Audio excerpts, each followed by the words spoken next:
자, 읽은 말씀 가지고 오늘은 이제 두 번째인데요. 그리스도 안에서 이루어진 일이라는 제목으로 다음 주까지, 아마 오늘 좀 다 못할 것 같고요. 다음 주까지 이렇게 보도록 하겠습니다. 옛날에 여러분 그런 뉴스를 이제 들어봤던 기억들이 있죠. 옛날에 어느 날 어떤 노파가 이제 돌아가셨는데, 그분이 돌아가신 데를 가보니까 이제 시신을 다 수습하고 장례를 치르고 나서 보니까 그분이 살던 집의 구들장 밑에 이렇게 숨겨진 돈이 있는 거예요. 그런 거 이런 뉴스 혹시 들어보신 기억이 있나요?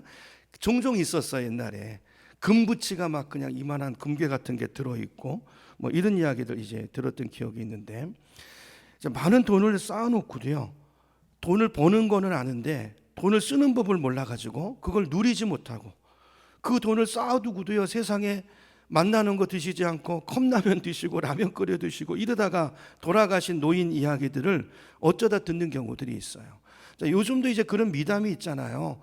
노점상 같은 걸로 해서 그렇게 돈을 많이 버셔가지고 이렇게 사회에 기부하시는 분들이 있어요. 굉장히 우리 마음을 훈훈하게 하시는 그런 분들의 이야기가 있는데, 옛날에는 그런 것도 아니고 그냥 쌓아두고 그러고 가셨어요. 그런 이야기들 굉장히 안타까운 이야기죠. 여러분, 사실 돈이라는 건 참 희한해서요, 내가 얼마나 가지고 있느냐 쌓아두고 있느냐 이게 다 내 게 아니고, 돈은 제가 자주 말씀드리지만 내가 쓰는 것만큼 내 거예요. 여러분, 잘 사용하시기 바랍니다. 하나님 주신 거 애들한테 물려주려고 하지 마시고, 애들은 또 하나님이 주세요. 그거 애들한테 별로 유익 안 되더라고요. 그러니까 잘 쓰시고 애들을 위해서 심으시고, 그게 오히려 지혜로운 부모의 모습인 줄로 믿습니다.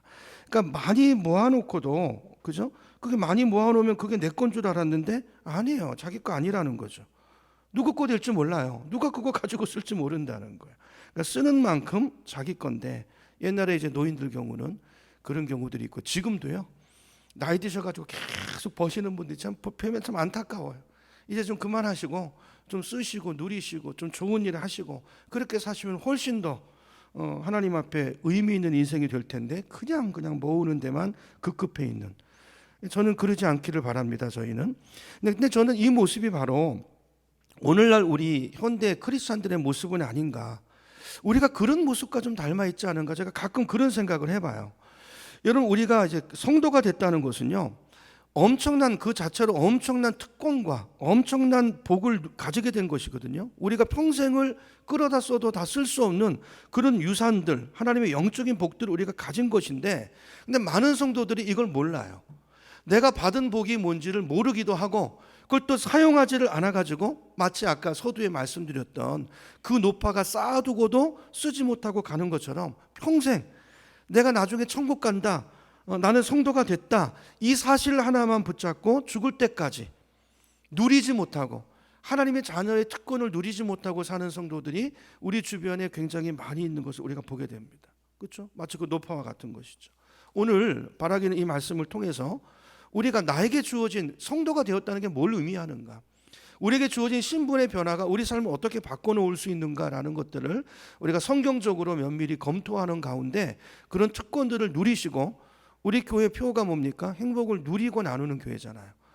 오늘 오전에도 말씀드렸죠. 하나님의 뜻이 내 비전이 된다고 그랬는데, 하나님의 그 뜻, 하나님의 꿈이 뭐죠? 여러분, 부모의 꿈은 자녀가 잘 되는 겁니다. 우리가 하나님과의 바른 관계 속에서 하나님이 준비하시고 계획해 놓으시고 예비해 놓으신 그런 복들을 다 받아 누리고 그 복을 나누는 거예요. 자, 이렇게 잘 되는 거를 하나님이 영광이라고 얘기하시는 거예요. 자, 우리가 이렇게 하나님의 의도대로 우리 인생을 잘 살잖아요. 그럼 그걸로 하나님 영광을 받으시는 거예요. 여러분, 우리 인생도 마찬가지입니다. 여러분, 자녀들 키우시잖아요. 자녀들이 잘 되고 정말 훌륭한 인품과 인격을 가지고 사회에 기여하고 하나님의 나라를 위해서 쓰임받는 인생이 되면 잘 되잖아요. 누가 영광을 받죠?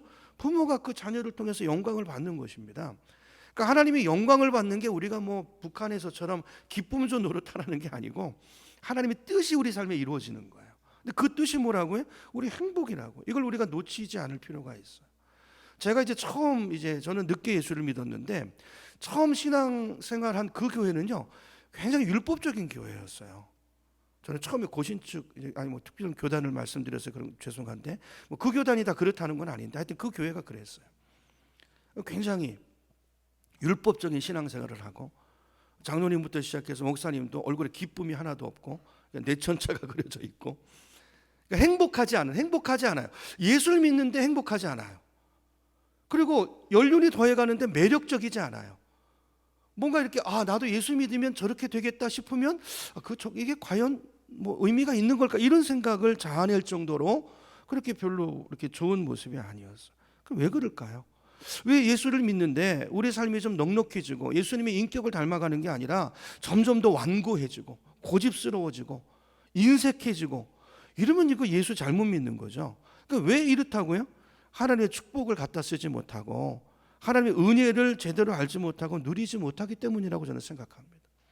그러니까 오늘 우리가 주님 안에서 행복한 그리스도인이 되는 것, 이게 하나님의 뜻이고, 그렇죠? 우리가 복을 누리고 나누는 인생이 되는 것, 이게 하나님의 우리 인생을 향한 열망이라는 것을 우리가 좀 기억하시고, 자, 그러려면 내가 얼마나 성도에게 주어진 특권이 얼마나 대단한 일인가를 우리가 바로 알고 그걸 맛볼 뿐 아니라 그걸 누리고 또 이웃들에게 흘려보내는 그런 복의 통로 역할을 감당하면서 사는 우리가 되기를 축복합니다. 자, 우리가 예수님을 영접하게 되면 우리는 그리스도 안에 있게 된다고 그랬죠. 우리 지난주 강의 안에는 이제 그림을 그려놨는데 오늘 빠졌네요. 그러니까 나 가장 가운데 동그라미가 난데 그 바깥에 그리스도가 있죠. 그래서 우리는 그리스도를 통해서 하나님과 교제하고 또 내 자신과 관계하고 이웃들과 관계하고 세상과 관계하는, 그죠? 그리스도 안에 있는 존재예요. 성도는 그리스도 안에 있는 존재죠. 자, 이 말을 우리가 다른 말로 하나님 나라 백성이 됐다고도 말하고 우리가 구원받았다, 예수님을 영접했다, 그죠? 내가 그리스도 안에 있다, 이게 다 같은 말입니다. 자, 어쨌든 우리가 그리스도 안에 있게 됨으로 인해서 이제 우리에게 엄청난 하나님의 영적인 축복이 우리에게 흘러오고 주어지게 되는데 그 축복들이 굉장히 많지만 성경을 보면 오늘은 그 중에서 가장 중요한 것 세 가지를 살펴보려고 그래요.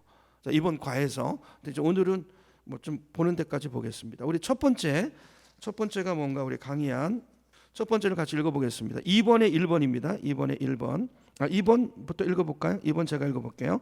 우리가 그리스도 안에서 예수님을 믿게 되었고 예수님께 속하여 그분의 것이 되었다면, 이거 지난주 했죠. 우리는 그분의 것이라고 그랬잖아요, 그죠? 그러니까 하나님을 위해서 일하는 사람이 아니라 우리 하나님의 소유라고요. 이건 다른 개념이에요. 그분의 것이 되었다면 그로 인해 우리에게는 엄청난 일들이 일어났습니다. 우리가 얻은 영적 축복이 무엇일까요? 첫 번째 축복은 하나님이 누구 아니라고 그랬죠? 예수 그리스도 안에서 나를 어떻게 하셨다고요? 받아들이셨습니다. 그러니까 하나님이 우리를 받아들이셨다는 거예요. 내 모습 있는 그대로. 오전에도 말씀드렸죠. 우리를 받아들이셨어요. 우리가 어떤 존재인데요? 죄인인데요. 하나님과 원수되어 있는 그런 존재들인데 그리스도를 통해서, 그죠? 그리스도 안에서 우리를 받으셨다는 것입니다. 대단한 거죠. 우리는 이제 완전히 다른 존재가 됐어요. 하나님께서 당신의 아들을 나를 대신해서 십자가에 죽도록 하셔서 내 죄가를 지불하셨기 때문에, 그 값을 지불하고 사셨기 때문에 나는 주님의 것이 됐고요, 주님의 소유가 됐고요. 오늘 이제 그런 표현들을 살펴볼 거예요. 이제 전과 완전히 다른 존재가 됐다는 것입니다. 이제 우리는 아까 골로새서 읽은 것처럼 어둠의 권세 아래 있는 어둠의 자식들이 아니고 하나님의 나라로 옮겨진 하나님 나라 백성이 됐다는 거죠. 누구를 통해서? 예수님을 통해서 하나님이 나를 받아주심으로 이런 우리의 신분과 존재 변화가 일어났다는 것이죠. 자, 우리가 이제 변화된 신분을 이제 말씀을 통해서 좀 하나씩 확인해 보죠. 강의한 1번, 동그라미 1번 보겠습니다. 그 밑에 초록색 말씀, 너무 잘 아는 말씀인데 같이 읽어볼까요? 시작. 영접하는 자, 곧 그 이름을 믿는 자들에게는 하나님의 자녀가 되는 권세를 주셨으니. 그러니까 위에 밑줄에 뭐가 들어가야 되겠습니까? 우리는 하나님의 자녀가 되었습니다. 그렇죠? 그렇게 적으시면 되겠어요. 하나님의 자녀가 되었습니다. 자, 근데 그 이름을 믿는 자들에게 자녀가 되는 권세를 주셨다 그랬는데, 이름을 믿는다는 게 뭐죠? 예수님의 이름이 있다는 것을 믿는 것입니까? 그걸 말하는 게 아니죠. 여러분, 성경에서 이름이라는 것은 그분의 인격과 사역을 말하는 거예요. 그분의 인격과 사역. 그러니까 예수님의 이름을 믿는다는 건 뭐죠? 예수님이 하신 그분의 인격과, 오늘 오전에 찬송한 거죠. 그분의 성품, 그분의 인격과 그분이 하신 일. 예수님이 어떤 분이시고 우리를 위해서 어떤 일을 하셨는가, 그죠? 그분의 성품과 그분이 하신 일을, 이걸 믿는 거죠. 그러니까 믿는다는 건 또 뭐죠? 믿는다는 건 바꿔 말하면 그 사실을 진심으로 받아들이는 거예요. 아멘 하는 것입니다. 예수님이 이런 분이시라는 걸 아멘. 나를 위해서 이런 일을 행하셨다는 걸 아멘. 이걸 진심으로 받아들이는 거예요. 이걸 이제 믿는다고 그러는 거예요. 그런 자들이 이제 하나님의 자녀가 된다는 거죠. 다시 말해서 이제 지난주 강의를 다시 이제 회상해 보면, 우리가 이제 예수님을 영접한다는 것은 네 가지 사실을 진심으로 받아들이는 것. 내가 그냥 예수 믿는다고 내가 확신한다고 해서 구원받는 게 아니라 네 가지 사실, 성경에 기초한 이 사실을 진심으로 받아들이고 믿는 거라고 그랬죠. 첫 번째는 뭐였죠? 누가 주인이시다? 하나님이 주인이시다. 다른 말로 말하면 하나님이 왕이시다, 그 말이에요. 그러니까 하나님이 모든 것을 창조하셨죠. 그리고 그분이 주인이시라는 거예요. 그렇죠? 그분이 왕이시다. 그게 선악과의 의미라고 그랬죠. 자, 그런데 두 번째로, 그런데 어떻게 했죠? 우리가 그 하나님을 몰아내고 누가 왕 노릇했어요? 내가 왕이 되고 내가 주인 노릇하는, 이게 죄라고 그랬죠. 자, 두 번째 사실은, 첫째는 하나님이 주인이시다. 두 번째는 우리는 다 죄인이다. 왜 죄인이죠? 어떤 윤리적인 죄를 범해서가 아니라 죄의 본질, 핵심은 뭐라고 그랬습니까? 내가 주인 노릇하는 거라고 그랬잖아요. 내가 하나님 노릇하는 것. 그렇죠? 그게 두 번째고요. 세 번째는, 자, 이렇게 해서 우리 관계가 다 깨졌죠. 하나님과의 관계가 깨지고, 그로 인해서 이웃과의 관계가 깨지고, 하나님이 우리를 행복하도록 지으셨는데 이 죄로 인해서 우리 삶에 저주가 찾아오게 되고 죽음이 찾아오게 되고, 그래서 하나님께서 이걸 회복하기 위해서, 이게 하나님의 아픔이었어요. 그래서 예수님을 내어주시죠. 예수님이 우리를 대신해서 돌아가셨다. 이게 세 번째 명제라고 그랬어요. 그렇죠? 첫 번째는 하나님이 주인이시다. 두 번째 나는 죄인이다. 세 번째 예수님이 우리를 대신해서 돌아가셨다. 그리고 네 번째는 예수님을 누구로? 나의 주님으로. 이게 회복이죠. 다시 나의 왕으로 영접하면 그게 그리스도인이 되는 것이고, 그게 예수님을 영접한 것이고, 그게 하나님의 자녀인 것이고, 하나님 나라의 백성, 이게 다 같은 말인데 이제 구원받은 자녀가 된다는 거죠. 그 사람에게 주어지는 특권이 있다는 거예요. 여러분, 우리가 기억해야 되는 것은 우리는 원래 하나님의 자녀가 아니었죠. 우리는 원래 어떤 사람이었죠? 말하자면 고아 같은 사람, 고아 같은 존재였어요. 하나님과 아무런 영적인 관계가 없는 존재였죠. 그렇죠? 굳이 관계를 짓자면 마귀의 종노릇하는, 그렇죠? 그런 존재였던 것이죠. 자, 그런데 우리가 예수님 영접함으로 하나님의 자녀가 된다고 성경이 말하고 있어. 그러니까 우리가 좀 전에 이제 요한복음을 왔는데, 요한복음에서 이제 하나님의 자녀가 됐다고 표현하고, 그 밑에 로마서를 보면 이제 입양이라는 단어를 씁니다. 입양. 로마서 8장 15절 강의 안 보고 밑에 세 번역으로 읽어보죠. 위에 거 말고 밑에 여러분은 있죠? 여러분은 같이 읽어보겠습니다. 시작. 여러분은 또다시 두려움에 빠뜨리는 종살이의 영을 받은 것이 아니라 자녀로 삼으시는 영을 받았습니다. 그래서 우리는 그 영으로 하나님을 아빠, 아버지라고 부릅니다. 자, 여기 보니까 성령님을 누구라고 표현합니까? 우리를 하나님의 자녀로 삼으시는, 그러니까 입양의 영이라는 거예요. 하나님과 상관없는데 하나님의 가족의 자녀로 입양하는, 그게 성령의 주된 역할이라고 이제 사도 바울이 로마서에서 이제 설명을 하고 있는 거예요. 이게 이제 우리 그 위에 있는 개역 개정 보면 양자의 영이라고 그랬죠. 우리를 양자로 만드는 영이라는 거. 그러니까 성령이 우리 안에, 성령이 이제 우리 가운데 이 일을 하시는 거예요. 그렇죠? 하나님의 자녀로 빚어가고 만들어가고 우리의 신분을 바꾸고, 먼저 그 다음에 우리의 존재를 바꾸어 가시는, 이게 이제 성령의 우리 안에서 일하시는 일이고 역사라는 것이죠. 자, 원래 우리는 하나님과 관계가 없는 영적인 고아 같은 존재였는데, 전혀 뿌리가 없는 존재였는데, 자, 성령을 통해서 우리가 예수님의 양자가 되고 하나님의 나라의 가족으로 입양이 됐다는 것입니다. 이제 그걸 이제 말씀하는 거죠. 여러분, 이게 얼마나 대단한 일인지 감이 오시나요? 사실 우리가 하나님의 가족으로 입양되지 않으면 우리의 인생의 결과는 어떻게 되겠어요? 이런 표현 드려서 죄송하지만 정말 이 땅에서 거지 같은 인생을 살다가, 깨어진 인생을 살다가, 그렇죠? 저주 가운데 살다가 영벌을 받을 수밖에 없는 그런 존재인데, 우리의 미래가, 인생이 완전히 바뀌어져 버린 거죠. 하나님께서 우리를 입양하셨기 때문에, 우리를 자녀로 그리스도를 통해서 그리스도 안에서 우리를 받으셨기 때문에 당신의 자녀로 입양하셨다는 것입니다. 자, 그런데 입양하실 때 어떻게 입양하셨죠? 그냥 입양한 게 아니고 엄청난 값을 지불하고 대가를 치르고 입양하셨다는 거예요. 그 대가가 뭐죠? 당신의 아들 예수 그리스도를 나를 대신해서 십자가에 못 박히도록 내어주심으로, 내가 달려야 될 그 십자가에 당신의 사랑하는 아들을 매다심으로, 그죠? 그리고 우리를 건져내서 그 공로로 우리를 입양해서 하나님의 양자, 자녀 삼으셨다는 것입니다. 여러분, 우리가 감격하고, 그죠? 하나님 앞에 우리가 엎드려지는 그 이유가 바로 여기 있는 것이죠. 이런, 도대체 내가 누구길래, 우리가 어떤 존재길래 하나님께서 나를 얻기 위해서 당신의 하나밖에 없는 아들을 내어주셨냐고요. 예수님 입장에서도 생각해 보세요. 도대체 내가 누구길래 나를 위해서 당신의 생명값을 지불하고, 그죠? 그 모진 고통을 당하시면서 우리를 얻어내셨냐고요. 여러분, 하나님께서 어떻게 그 하나님 우리를 향해서 희생하신 그 대가를 생각해 보면요, 여러분, 우리가 하나님 안에서 얼마나 소중한 존재라는 걸 알 수가 있죠. 그러니까 이 하나님의 사랑을 깨달으면 그때부터 자기를 바라보는 관점이 달라집니다. 내가 얼마나 소중한 존재인가. 아, 하나님이 날 받으셨어. 내 모습 이대로 받으셨어. 다른 사람이 누가 뭐래도 나에게 어떤 부족한 모습이 있더라도, 아니, 나를 이 모습 그대로 하나님 받으셨다니까요. 그리고 그 받으신 일 그냥 받으신 게 아니라 엄청난 대가를 지불하고 받으셨어요. 여러분, 우리는 얼마짜리죠? 예수님짜리예요. 예수님짜리. 우리 가격표에 이런 상품을 사면 가격표가 붙어 있는데, 우리는 그 가격표에 예수님이라고 붙어 있을 거예요. 예수님짜리, 예수님짜리. 여러분, 생각해 보세요. 여러분의 가지고 있는 소유물들 중에서 내가 그걸 얻기 위해서 대가를 지불한 액수가 크면 클수록 여러분 그 물건에 애착을 많이 가지시죠. 한 100만 원짜리 그 명품 가방 사놓고 아무데나 지하철 같은 데 가서 이렇게 던져놓고 옆에 앉아있는 분 계십니까? 끌어안고 계실 거예요. 하나님이 우리를 엄청난 값을 지불하시고 우리를 내버려 두실까요? 아니에요. 아니에요. 너무 귀하고 너무 소중한 존재이기 때문에 하나님 우리를 구원해 놓으시고 그 뒤로부터 한 번도 하나님의 눈을 우리에게서 떼지 않으세요.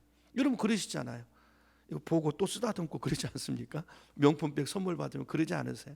그렇죠? 또 보고 또 보고, 그렇죠? 끼고 자고, 심지어는 하나님이 이렇게 하시는 줄로 믿습니다. 그래서 이제 우리가 하나님의 가족이 됨으로 인해서 우리가 하나님을 누구라고 부르게 됐다고요? 아빠, 아버지라 부르게 됐다 그랬어요. 그렇죠? 아빠, 아버지라 부르게 됐다. 근데 이 아빠라고 하는 단어는 아람어입니다. 아람어. 근데 아람어로 아버지를 아빠라고 그러고요. 아빠. 그리고 엄마를 엠마라고 그럽니다. 엠마. 우리말이랑 되게 비슷하죠. 엄마, 엠마, 아바, 아빠. 거의 같아요. 거의 같아요. 그래서 아주 친근한 가정집에서 아빠 이렇게 부를 때 그런 말로, 그런 표현으로 우리가 하나님을, 그 어미하신 하나님, 그렇게 부를 수 있는 존재가 됐다고 성경은 이야기하고 있습니다. 물론 이제 전에도 좀 말씀드렸지만 오늘날 너무나 많은 사람들이 아버지에 대해서, 육신의 아버지에 대해서 상처가 있고 부정적인 인상이 있어가지고, 아니, 하나님이 아버지라고? 그럼 그것 때문에 예수 믿는데 어려움이 있는 분들도 계시지만, 사실 우리 그 위의 세대들 보면 다 이렇게 좋은 아버지상을 우리가 잘 못 보고 자라지 않았습니까? 그러니까 보고 배우는데 그걸로 인해 가지고 우리도 좋은 아버지가 된다는 게 어떤 게 잘 모르는 상태에서 아버지가 되고, 그래서 우리도 시행착오를 많이 겪었지만 우리 하늘 아버지는 그런 하나님이 아니시라는 거예요. 그렇죠? 하나님은 정말 자비로우시고 우리가 상상할 수 있는 것 이상의 최고의 자상하시고 사랑이 있으시고 완벽하시고, 오늘 말씀에도 봤지만 가장 좋은 곳으로 우리에게 주기를 기뻐하시는 그 하늘 아버지, 그분이 우리의 아빠가 됐다는 것입니다. 우리는 자녀를 키울 때 마음은 있어도, 마음은 원이어도 능력이 안 돼서 못 주는 경우도 많잖아요. 근데 하나님 우리를 사랑도 하시면서 능력도 있으세요. 그러니까 여러분, 이게 엄청난 특권인 것입니다. 이 특권을 오전 말씀에 어떻게 하라고요? 하나님 나라 백성으로 살기 위해서, 내 뜻이, 너희 인생을 향한 내 계획이 이루어지기 위해서 너 그거 구해, 찾아, 두드려. 이게 하나님의 말씀이었잖아요. 왜 구하라고 그러시죠? 아니, 주시려고요. 왜 찾으려고 그러십니까? 하나님의 발견되시려고요. 왜 문을 두드리라고 그러십니까? 열어주시려고 그러시는 거예요. 그렇죠? 그 은혜와 축복들을 담아놓고 준비하시고 우리가 하나님 앞에 나와서 그분과 대화하고 교제하고 그분의 은혜를 누리는 인생이 되기를 주님은 너무 원하신다는 거예요. 여러분, 이 하늘 아버지가 정말 좋으신 하나님이라는 사실을 믿으시고, 이 하나님과 깊은 교제 속에서 우리에게 주어진 영적인 놀라운 축복의 보고들을 여시고, 그렇죠? 그것들을 꺼내서 누릴 뿐 아니라 그것들을 나누고 그게 하나님께 영광 돌리는 삶이에요. 우리가 성경의 단어들을 굉장히 많이 오해하는 경우들이 많아요. 하나님은 무슨 아주 그냥 그런 분이 아니십니다. 하나님은 그 하나님 우리가 더 깊어 알아가고 그 하나님을 누리는 저와 여러분이 되기를 간절히 소망합니다. 자, 그래서 하나님께서 우리를요 그 대가를 지불하시고 무조건적으로 받아주셨어요. 무조건적으로 우리를 그대로 용납해 주셨어요. 우리가 이제 그 사실을 기억했으면 좋겠어요. 이제 우리가 이제 주변에 보면 얼마 전에도 우리 누구죠? 그 입양해가지고 죽은 아이들 그 이제 우리 가슴을 참 아프게 했었는데, 여러분 이게 우리가 자녀를 키울 때 다릅니다. 내가 엄마가 직접 배 아파가지고 10달 배 아파서 난 애랑, 여러분 내가 낳은 애는요 사랑하려고 노력 안 해도요 태어난 그 순간부터 너무 이뻐요. 그죠? 봐도 이쁘고 또 봐도 이쁘고. 그러니까 그 아이를 향한 사랑은요 자연스러운 것입니다. 노력 안 해도 돼요. 막 사랑이 가잖아요. 근데요 가슴 아파서 난 아이라고 그러죠. 입양한 아이들을 가리켜서 그러잖아요. 이 아이들은요 이게요 내가 사랑하고 이 아이를 잘 키우겠다는 결단을 가지고 또 그런 마음이 있어가지고 입양한 거잖아요. 여러분 근데 우리 인간의 사랑의 한계가 이게 쉬울까요? 절대 쉽지 않습니다. 매일매일 또 결단하고 또 결심하고 내가 이 아이를 사랑하기로 결단해야 돼요. 그래야 조금 이게 돼요. 여러분 실제로 입양한 부모님들의 이야기를 들어보세요. 자연적으로 사랑이 되나? 안 됩니다. 안 됩니다. 더더군다나 내가 직접 낳은 아이랑 낳아서 키우는 아이랑 또 그 밑에 아이를 또 어느 정도 키워놓고 이제 입양하는 부모들이 있죠. 그분들의 고백을 들어보세요. 이 너무 차이 속에서 고통스러워하고 힘들어하고 하나님 앞에 엎드리는 그런 부모들이 너무나 많이 있어요. 여러분 그런데 우리 하늘 아버지는 그런 하나님이 아니시고요. 당신의 아들을 희생시켜서 입양한 저와 여러분을 있는 그대로 품에 안으시고, 다음 주에 보겠지만 우리를 그대로 안아주시고 있는 모습 그대로 용납하시는 하나님이신 줄로 믿습니다. 자, 우리를 이렇게 받으시기 위해서 하나님이 어떤 일을 하셨는가? 그 밑에 성경 보겠습니다. 뒷장으로 가서요. 고린도전서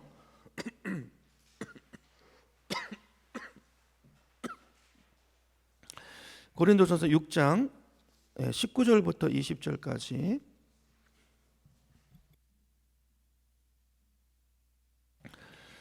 그 초록색 말씀 같이 한번 읽어보겠습니다. 시작. 이 페이지입니다. 여러분의 몸은이죠. 예수님입니까? 다시 읽겠습니다. 시작. 여러분의 몸은 여러분 안에 계신 성령의 성전이라는 것을 알지 못합니까?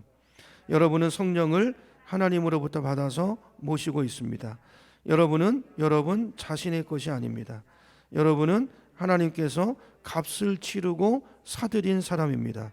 그러므로 여러분의 몸으로 하나님을 영화롭게 하십시오.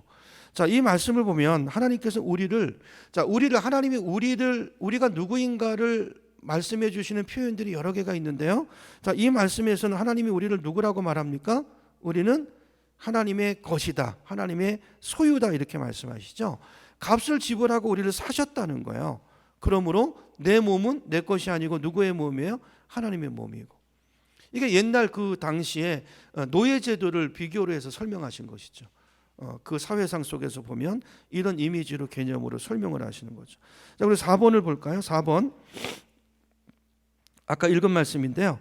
우리 밑에 세 번역으로 우리 한 번만 더 읽어보겠습니다. 시작. 아버지께서 우리를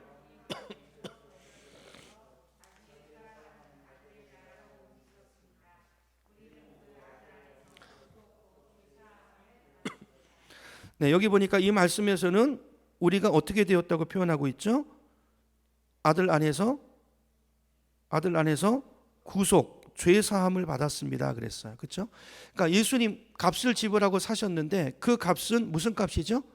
죄값이죠. 죄값. 우리 죄값. 그러니까 죄값이 지불됐으니까 우리의 죄값이 남아 있어요, 없어요? 지불됐으니까 없어요. 그러니까 우리의 모든 죄에서 우리는 자유로운 사람이 돼서 자유인이 됐다는 거죠. 그렇죠? 하나님의 소유고, 그렇죠? 죄 문제가 해결된 자유인 하나님의 자녀가 됐다는 걸 말씀하고 있어요.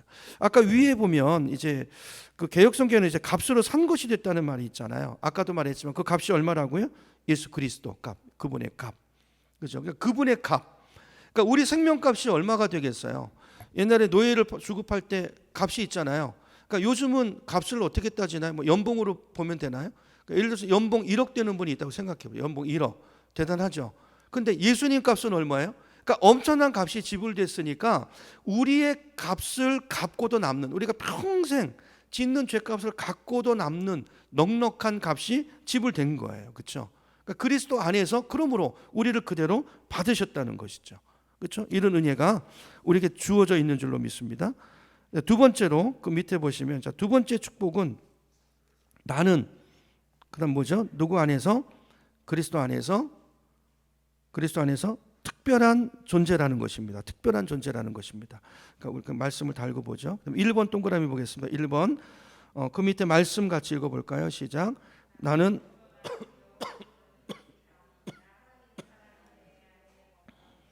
내가 그 안에 머물러 있으면 그는 많은 열매를 맺는다. 아무것도 할 수 없다. 자, 여기 말씀 보니까 우리는 누구라고 말씀하죠? 우리는 가지죠. 가지. 별 볼 일 없는 가지예요. 여러분, 가지가 혼자 있으면 열매를 맺을 수 있어요? 없어요? 없죠. 가지는 포도나무에 붙어 있어야, 가지에서 수액이 올라오는 게 아니고 가지에 진액이 올라오는 게 아니라 그 뿌리, 그 본체에서부터, 가지가 본체에 연결되어 있을 때 그 나무로부터 그걸 공급받는 거예요. 그러니까 우리 자체로는 별 볼 일 없지만 우리가 하나님께 접붙임되고, 그렇죠? 그분의 나무의 가지로 연결됐을 때 그분을 통해서 우리가 수분과 진액과 영양분을 공급받고 우리가 다른 인생, 특별한 존재로서의 삶을 살아갈 수 있다는 것이죠. 그렇죠? 그러니까 우리가 예수님과의 관계, 그러니까 그리스도 안에 있지 않으면, 다시 말해서 포도나무에 연결되어 있지 않으면 가지는 그 가지 자체로서 아무런 의미가 없어요. 아무런 메리트가 없어요. 그렇죠? 가지는 연결되어 있을 때, 그렇죠? 열매를 맺을 수 있고, 그렇죠? 능력을 낼 수 있다는 것이죠. 자, 두 번째로 3페이지 2번 동그라미 가보죠. 2번. 자, 에베소서 2장 10절 같이 읽어보겠습니다. 시작. 작품입니다. 선한 일을 하게 하시려고 하나님께서 그리스도 예수 안에서 우리를 만드셨습니다. 하나님께서 이렇게 미리 준비하신 것은 우리가 선한 일을 하며 살아가게 하시려는 것입니다. 자, 여기 보니까 에베소서 2장 10절에서는 우리를 누구라고 말씀하죠? 하나님의 작품이라고 말해요. 작품. 작품은요, 여러분, 그 예술가들이 작품을 만들 때 작품과 공장에서 만들어지는 상품은 다르죠. 상품은 대량 생산하지만 작품은 그거 하나밖에 없어요. 그거 하나만이 가지고 있는 가치가 있는 거죠. 독특성이 있고 의미가 있고 사명이 있고 메시지가 있고. 우리 한 사람 한 사람이 그런 사람들이라는 거예요. 우리를 만들 때 상품으로 대량 생산해가지고 찍어서 던져놓은 존재가 아니라 하나님께서 하나하나 계획을 가지고 섬세하게 목적을 가지고 우리를 작품으로 만들어 놓으셨다는 것입니다. 그러니까 우리가 얼마나 귀한 존재입니까? 그것을 이제 우리가 인식하는 게 중요하죠. 자, 그래서 이제 그 밑에 3번 보면, 그래서 사도 바울은 빌립보서 4장 13절에서 무엇이라고 고백합니까? 밑에 말씀 같이 읽어보겠습니다. 시작. 나에게 능력을 주시는 분 안에서 나는 모든 것을 할 수 있습니다. 그랬어요. 왜요? 우리는 가지니까 아무런 능력이 없지만 그분과 연결되어 있으니까, 그분의 자녀가 됐으니까, 우리 아버지가 하늘 아버지니까, 그렇죠? 우리 안에 하나님의 그 뜻과, 그렇죠? 그 메시지들이 있으니까 우리가 그분 안에서, 그분 능력 안에서 그분과 연결되어 있을 때 우리가 구하고 찾고 두드리고 하나님의 꿈이 내 비전이 되고 성령의 권능이 내 능력이 돼서 우리는 모든 것을 할 수 있는, 그리스도 안에 있을 때 모든 것을 감당할 수 있는 그런 존재로 우리는 지어졌고, 이것이 하나님과 회복되어 있으므로 우리에게 이런 특권이 우리에게 있다는 것입니다. 여러분, 이걸 믿으시기 바랍니다. 할 수 있어요. 그리스도 안에서 오늘 오전에 말씀도 본 것처럼 그건 나중에 천국 가서 산상수훈의 삶을 우리가 이룰 수 있는 것이 아니라 주님과 연결되어 있을 때 내게 능력 주시는 자 안에서, 내 힘으로는 안 되지만 그분의 능력으로 우리는 이 땅에서 그런 인생을 살 수 있도록 우리는 그런 특권, 자녀로 부름받았고 그렇게 지음받았다는 거예요. 아멘 하시고, 중요한 것은 우리가 구하는 거예요. 구하고 찾고 두드리고 그분을 추구함을 통해서 우리의 계획이, 그분의 뜻이 우리 인생에 이루어지도록 나를 내어드리는 것, 그렇죠? 그것이 우리의 사명인 줄로 믿습니다. 자, 3번. 자, 마지막 세 번째 축복은 나는 그리스도 안에서 새로운 뭘까요? 가족 공동체에 속했다는 거예요. 우리 어제 새 가족 모임에서도 나눴지만, 그렇죠? 애도 태어나면서 가족에 속하잖아요. 우리 구원도 개인적인 구원이지만 그리스도의 몸에 붙여지는 구원이에요. 그래서 가족 공동체에 태어나면서부터 이런 교회에 속하시는 게 정상이에요. 교회를 다니지 마시고 교회가 되셔야 돼요. 내가 교회입니다. 교회. 가족 공동체에 속한 거. 하나님 나라의 가족이에요. 자, 1번 보겠습니다. 에베소서 2장 19절은 그리스도 안에 있는 우리가 뭐라고 말하죠? 하나님의 가족이라고 말해요. 그때 밑에 말씀 같이 읽어보겠습니다. 시작. 그러므로 이제부터 여러분은 외국 사람이나 나그네가 아니고 성도들과 함께 시민이며 하나님의 가족입니다. 아멘이시죠? 고아가 아니에요. 입양됐어요. 예수 그리스도 통해서 입양됐어요. 우리가 형제입니다. 그렇죠? 나그네도 아니에요. 나그네도 아니고 하나님의 가족이라는 사실을 기억하시고 공동체 안에 소속되시고 이제 앞으로 목장을 하면 그 목장 안에 소속되세요. 마디 안에 들어오셔서 마디를 통해서 몸에 붙어 있으시고 이게 우리 영적인 성장과 성숙의 아주 기본적인 거예요. 두 번째, 고린도전서 12장 27절에는 교회를 무엇이라고 말합니다. 자, 밑에 말씀 같이 읽어보겠습니다. 시작. 여러분은 그리스도의 몸이요 따로따로는 지체들입니다. 아멘이시죠? 뭐가 들어가겠어요? 그리스도의 몸이라고 쓰시면 되겠죠? 자, 보세요. 그리스도의 몸이고 따로따로는 지체들입니다. 그러니까 우리가 혼자 있을 땐 지체인데요. 여러분 보세요. 이 손가락도 내 몸이잖아요. 발가락도 내 몸이고 우리가 그리스도를 머리로 한, 그러니까 우리 몸은 전부 다 누구를 통해서 움직입니까? 이 머리의 지시를 따라서 뇌의 지시에 따라서 움직이잖아요. 내가 밥을 먹어야 되겠다 그러면 이게 머리에서 지시가 내려가서 손이 움직이고 입이 움직이고 또 위장이 움직이기 시작하고 그리스도의 몸이라는 것입니다. 여러분은 그리스도의 몸이요. 자, 뒤로 넘어가시죠. 뒤로 넘어가셔서 3번 보겠습니다. 3번. 자, 에베소서 2장 21절로에서 22절에는 어떻게 표현하고 있습니까? 또 이는 어떤 점을 강조합니까? 밑에 말씀 읽겠습니다. 시작. 그리스도 안에서 건물 전체가 서로 연결되어 주님 안에서 자라서 성전이 됩니다. 그리스도 안에서 여러분도 함께 세워져서 하나님이 성령으로 거하실 처소가 됩니다. 자, 보세요. 계속해서 나오는 단어가 뭐죠? 그리스도 안에서라는 단어죠. 내가 그리스도 안에 있는 게 얼마나 중요한가를 성경은 계속 강조하고 있어요. 우리는 그리스도 안에서 새로운 피조물이 된 거예요. 그리스도 안에 있을 때 내게 능력 주시는 자 안에서 내가 모든 것을 할 수 있는 거예요. 그리스도 안에 있을 때 하나님과 바른 관계가 맺어지는 거예요. 하나님은 나를 보시는 게 아니라 그리스도 안에 있는 나를 보시는 거예요. 여러분, 내가 예수 믿고 자녀가 됐지만 내 신분은 바뀌었잖아요. 그렇죠? 고아에서 입양 하나님 자녀로 바뀌었죠. 내 존재는 바뀌었습니까? 안 바뀌었습니까? 아직 안 바뀌었어요. 아직 옛날에 그 고아 때 하던 그 습관 그대로 살고 있는 경우들이 더 많죠. 서서히 바뀌어가는 거예요. 성령이 우리를 바꿔 가시는 거예요. 이걸 양자 삼고 입양시키는 영이라고 말해요. 그러니까 그 헬라어 문법을 보면 우리를 그렇게 되어져 가도록 만드는 영이, 그러니까 가정교사 같은 거예요. 처음에 입양됐는데 아무것도 몰라요. 하나님 자녀답지 않아요. 성령이 스승되셔서 이걸 만들어 가시는 거예요.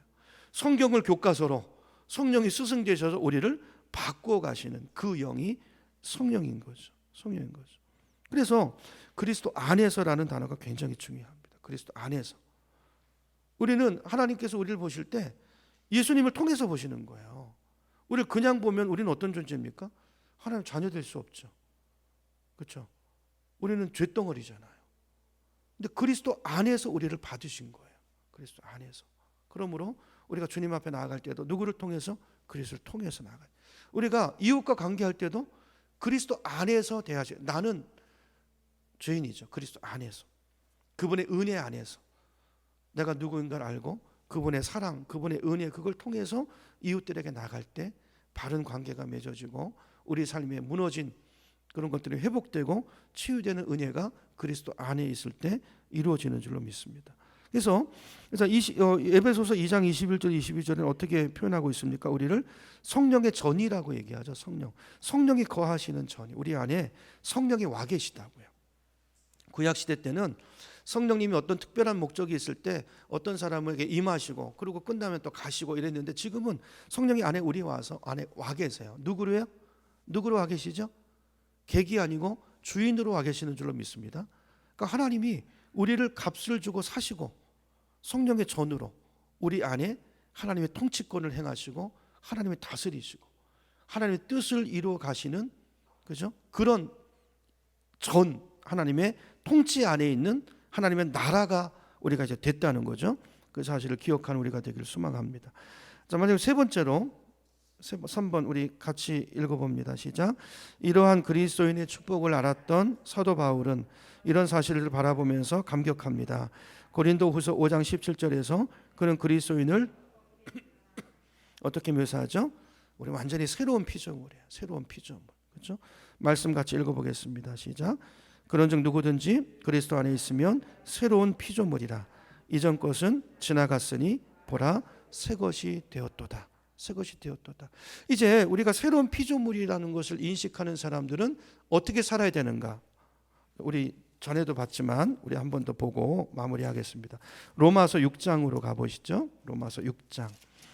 여러분 로마서 중에서 8장이 중요하고요. 6장은 너무너무 중요해요. 그래서 여러분 이 6장을 잘 이해하셔야 돼요. 그러면 우리 신앙생활에 굉장히 도움이 되는데요. 자, 6장 로마서 6장을 펴보세요. 자, 그리스도 안에 있다는 게 뭔가? 자, 하나님의 자녀가 됐다는 게 뭔가? 자, 예수 믿고 난 뒤에 우리 삶에 일어난 변화들이 어떤 것인가? 하나님의 놀라운 축복, 하늘의 복들이, 특권이 어떻게 우리 안에 임하게 되는가? 자, 이런 것들을 로마서 6장, 7장, 8장이 설명하고 있는데요. 자, 3절부터 보겠습니다. 3절. 무릇 그리스도 예수와 어떻게 하여? 합하여 세례를 받은 우리는, 여러분 세례가 뭔지 아셔야 돼요. 세례는 예수님과 연합하는 것입니다. 그러니까 아까 가지라고 그랬죠. 우리 가지 아까 예수님 포도나무에 붙는 거예요. 이걸 세례라고 그래요. 붙이는 의식이에요. 그러니까 예수님과 붙는 거예요. 자, 이걸 바꿔 말하면 예수님이 우리를 품으시는 거예요. 그리스도 안에 들어가는 거예요. 이걸 이제 세례 받는 거고 이게 이제 구원의 시작이에요. 자, 이렇게 그의 죽으심과 합하여 세례받은 줄을 알지 못하느냐. 그래서 보세요. 자, 예수님이 우리를 붙이고 우리가 그분에게 소속이 돼서 예수님께서 2000년 전에 갈보리 언덕에서 죽으신 거예요. 그러니까 그때 예수님이 내 죄값을 지불하고 대신 죽으실 때 그때 사실 누구도 죽은 것입니까? 내 옛사람도 죽은 거예요. 그리고 예수님 부활하실 때 우리도 같이 새 사람으로 태어난 거예요. 그러니까 거듭난 거예요. 그게. 그러니까 내 옛사람은 죽고 하늘의 사람으로 하나님의 자녀로 거듭난 것입니다. 이걸 본 어게인이라고 그래요. 그러니까 우리가 이 거듭남이 있어야 돼요. 2번 태어나야 한 번 죽습니다. 한 번 태어나면 몇 번 죽고 2번 죽어요. 그렇죠? 그러니까 우리 거듭나야 돼요. 거듭나셔야 돼요. 이걸 이제 그걸 얘기하는 거예요. 그래서 세례라는 예식이 갖고 이런 메시지를 담고 있는 거예요. 여러분 우리 장로교에서는 이제 세례를 주잖아요. 이렇게 약식으로 이렇게 뿌리잖아요. 물을 뿌릴새, 뿌리는 예식인데 원래는 침례죠. 강물 속에다 푹 담그잖아요. 담그는 게 뭐죠? 담글 때 여러분 침례교회에서 침례 주는 거 보셨나요? 저는 이제 미국에 있을 때 저는 이제 침례교회를 다녔었어요. 그래서 이제 침례 받는데 그 뒤로 거꾸로 넣어요. 앞으로 이렇게 넣으면은 내가 대비가 되는데 뒤로 들어가요. 뒤로. 그러니까 거의 이게 사람들이 이게 막 이 몸이 죽는 거 아닌가 그런 어떤 뒤로 넣어요. 그래서 어떤 목사님은요 이 영적인 체험을 주시려고 그냥 푹 담가요. 그럼 막 코로도 물 들어가고 그러고 건져 올리는 거예요. 뭐죠? 내 옛사람은 죽은 거예요. 그리고 새로 태어난 거죠. 자, 이걸 이제 구원해서 여러분 출애굽기를 보시면 이스라엘 백성을 구원해서 어딜 건너죠? 홍해바다를 건너잖아요. 그걸 뭐라고 그러죠? 고린도서에 보면 그거를 세례받은 거라고 얘기하잖아요. 그렇죠? 그러니까 그 영적인 의미들을 이제 메시지를 함축하고 있는 거죠. 세례가 그거예요. 죽은 거. 자, 이렇게 세례를 받은 이유가 뭐죠? 4절 보세요. 자, 그러므로 우리가 그의 죽으심과 합하여 세례를 받음으로 그와 함께 어떻게 됐나니? 장사됐나니. 언제? 예수님이 죽으실 때 그때 나도 죽었어요. 여러분 이렇게 여기시기 바랍니다. 내 옛사람 죽었어요. 죄가 나를 유혹할 때마다 선언하셔야 돼요. 그 옛사람 죄짓던 죄에게 내 몸을 내주던 그 최시형은 죽었노라. 나는 새 사람이 되었노라. 이렇게 영적 싸움을 싸우는 거예요. 자, 그래서 장사되었나니 이는 아버지의 영광으로 말미암아 그리스도를 죽은 자 가운데서 다시 살리심과 같이 우리도 또한 새 생명 가운데서 행하게 하려 하심이라. 새 생명. 우리는 새로운 피조물이고 우리가 사는 인생은 새로운 생명입니다. 새로운 생명이에요. 그리스도와 함께하는 그러니까 그리스도와 함께 사는 인생이 어떤 것인가를 여러분 배우셔야 돼요. 그래서 우리 삶 공부 마지막에 그 예수님과 동행하는 삶이라는 공부를 할 거예요. 이제 그런 거예요. 이걸 배우는 거예요. 5절 만일 우리가 그의 죽으심과 같은 모양으로 연합한 데가 되었으면 또한 그의 부활과 같은 모양으로 연합한 자도 되리라 그랬죠. 자, 그래서 보세요. 이제 11절로 가보세요. 이와 같이 너희도 너희 자신을 어떻게 하라고요? 죄에 대하여는 죽은 자로 어떻게 하라고요? 여길지어다 그랬어요. 여길지어다가 맨 끝에 있지만 원문에는 여길지어다가 앞에 있어요. 자, 여길지어다. 우리 자신을 죄에 대하여 죽은 자로 여길지어다. 그리고 예수 안에서 하나님께 대하여는 살아있는 자로 여길지어다. 12절 그러므로 너희는 죄가 너희 죽을 몸을 지배하지 못하게 하여. 여러분, 죄가 언제 끝나냐면 죽어야 끝나요. 여러분, 우리가 죄의 종노릇 하잖아요. 종노릇 한다고 그러잖아요. 마귀에게 팔려가서 나를 팔아서 마귀의 종이 돼서 마귀의 종노릇하고 죄에 질질 끌려다니는 인생이 됐는데 그 인생이 언제 끝나죠? 옛날에 노예 인생이 언제 끝나죠? 노예는 자기 자식을 낳아도 노예입니다. 그렇죠? 노예가 노예를 낳으면 그 순간부터 주인의 소유예요. 노예예요. 그 지긋지긋한 노예 인생이 언제 끝나죠? 죽어야 끝나요. 그 말이에요. 그러므로 너희는 너희 죄가 너희 죽을 몸을, 죽은 몸이죠. 우리는 죽은 몸을 지배하지 못하게 하여 몸의 사욕에 순종하지 말고 또한 너희 지체를 불의의 무기로 누구에게? 죄에게 내주지 말고 오직 누구에게? 하나님께 드리며 너희 지체를 의의 무기로 하나님께 드리라. 그러니까 이게요, 우리 신앙생활이 어떻게 해야 우리가 바른 신앙생활이 되고 복을 누리는 삶이 되냐면 첫째 알아야 돼요. 뭘 알아야 되죠? 내가 예수 믿어서 나에게 이루어진 일을 아셔야 돼요. 그 중에서 오늘 세 가지 봤죠? 다음 주에 또 계속 보겠지만 세 가지가 뭐라고요? 그리스도 안에서 이루어진 일. 첫 번째가 뭡니까? 첫 번째 축복은 하나님이 그리스도 안에서 나를 어떻게 했다고요? 받아들이셨다. 이걸 아셔야 돼요. 그렇죠? 두 번째, 그리스도 안에서 나는 어떤 존재죠? 특별한 존재. 저는 별 볼 일 없는 가지였는데 예수님께 붙어져 가지고 이제 그 포도나무 진액과 그 수액을 공급받아 나는 열매 맺는 인생이 됐어요. 거룩한 열매, 의의 열매, 예수님의 성품의 열매. 전에 상상하지 못했던 일들이 예수 믿으면서 내 삶에 일어나는 거예요. 이런 변화가 있어야지 예수 믿는 거예요. 또 우리는 어떤 특별한 존재죠? 작품이에요, 여러분. 여러분, 그 물건의 가격은 그 작가가 누구냐에 따라서 값이 매겨지는 거예요. 그렇죠? 하나님이 우리를 비싼 값에 사시기도 했지만 하나님의 작품이라고요. 독특한 존재. 그렇죠? 우리는 그 의식이 우리 가운데 있길 축원합니다. 세 번째는 내게 능력 주시는 자 안에서 내가 모든 것을 할 수 있습니다. 이 자신감, 영적인 자신감. 그분이 내 아버지야. 그를 나를 받으셨어. 나는 특별한 자야. 내가 하나님의 아들이야. 여러분, 여기서 오는 그 능력, 자존감, 그 여유로움, 이런 것들이 여러분의 삶에 있기를 축원합니다. 세 번째는 뭐죠? 우리 안에 이루어진 일, 그리스도 안에서 새로운 가족 공동체에 속했다는 거예요. 여러분은 혼자가 아닙니다. 외롭지 않아요. 교회가 교회되지 않아서 그렇죠. 교회되지 못해서 그렇지.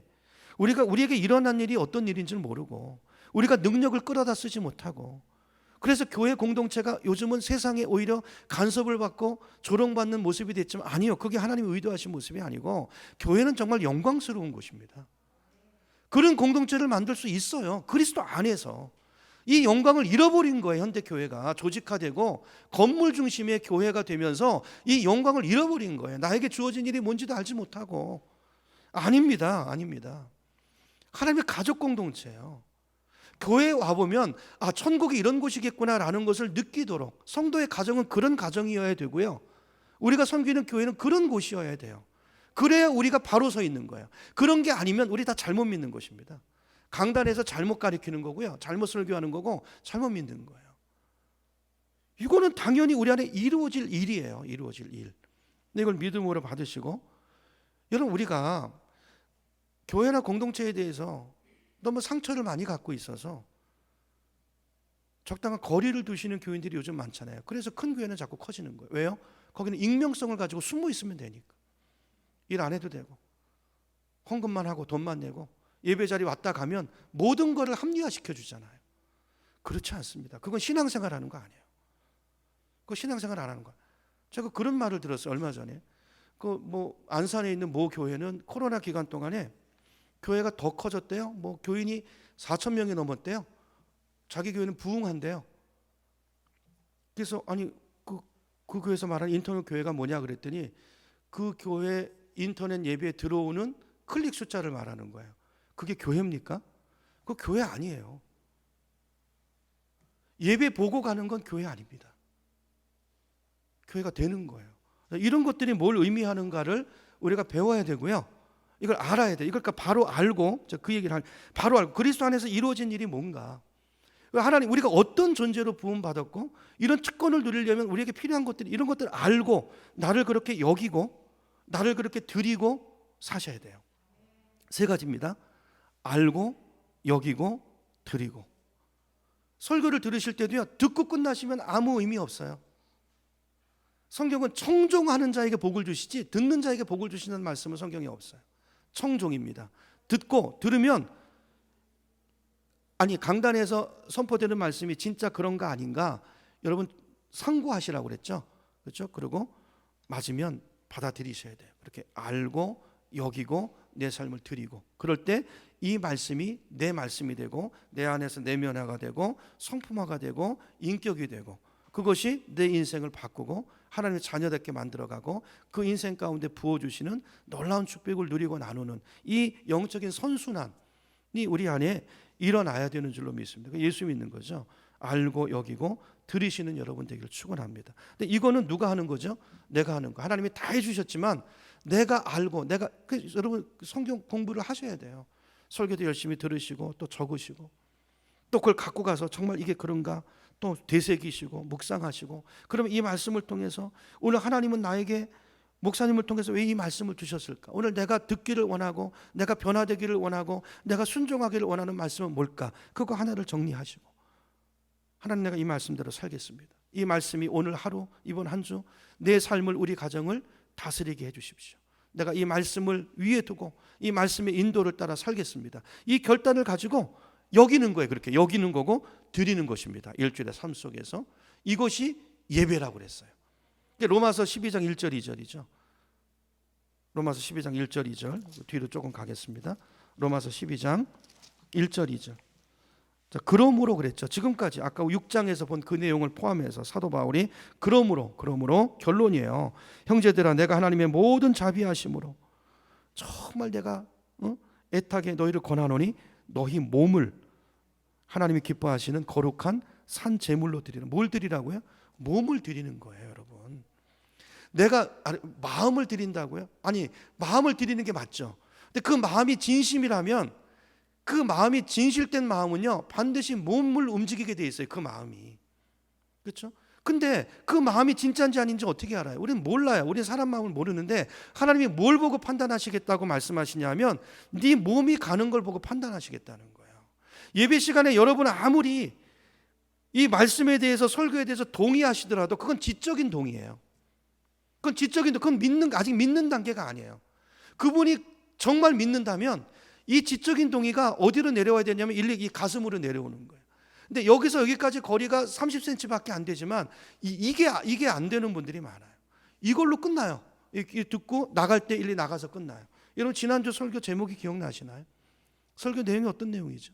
우리가 이제 지금 코로나 때문에 못하고 있지만 우리가 이제 어느 정도 환경이 되면 나눌 겁니다. 나누는 게 중요해요. 되새기는 거잖아요. 풍성이 거하도록 내가 하는 거예요. 거하게 하라 그랬는데 안 하면 그 뒤에 약속은 없는 거예요. 우리가 보험 같은 걸 들더라도 보험 약관이 있잖아요.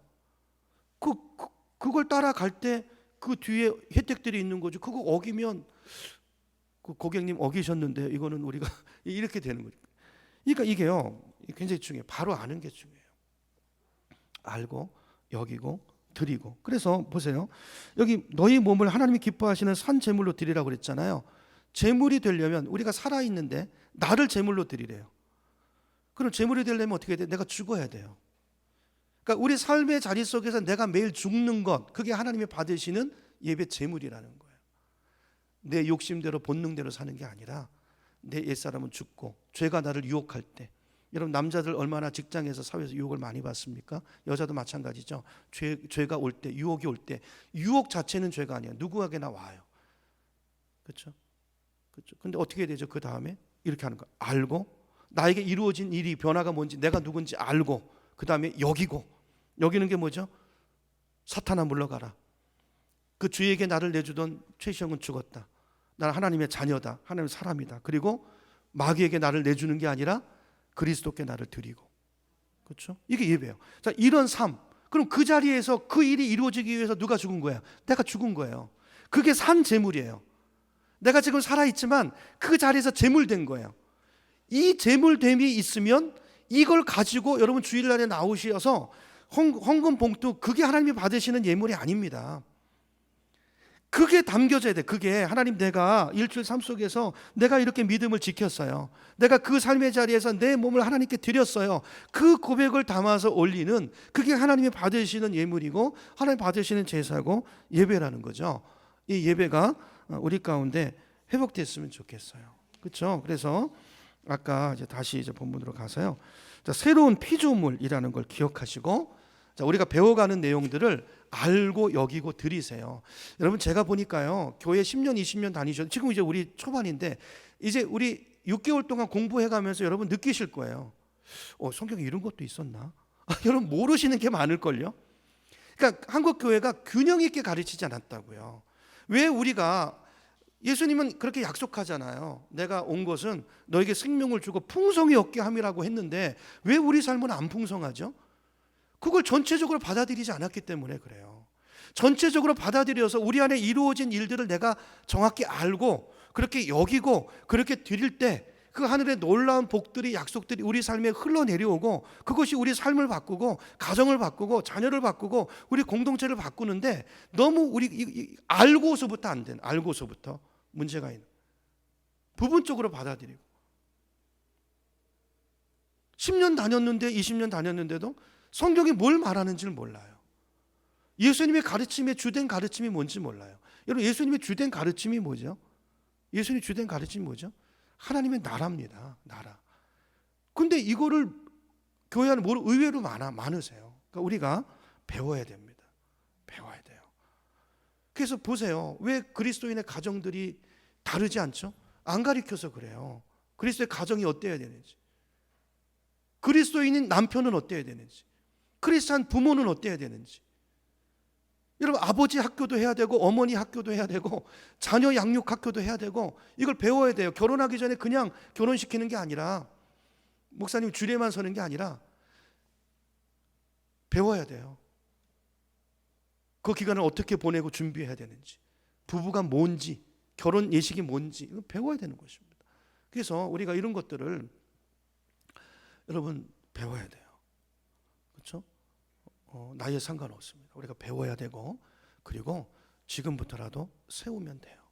그래서 바른 신앙을 우리 후손들에게 전수하고, 그래서 이런 변화된 축복들을 누려서, 그렇죠? 누리다가 주님 앞에 가는 우리 모두가 되기를 예수님의 이름으로 축원합니다. 우리 함께 나누기 이제 5페이지 마지막 보면요. 5페이지 마지막 보면, 자, 우리에게 일어난 변화 1번, 2번, 3번 그거 읽고 오늘 마무리하겠습니다. 1번 시작. 하나님이 그리스도 안에서 나를 받아들이셨습니다. 2번 시작. 나는 그리스도 안에서 특별한 존재입니다. 3번 시작. 나는 그리스도 안에서 새로운 가족 공동체에 속했습니다.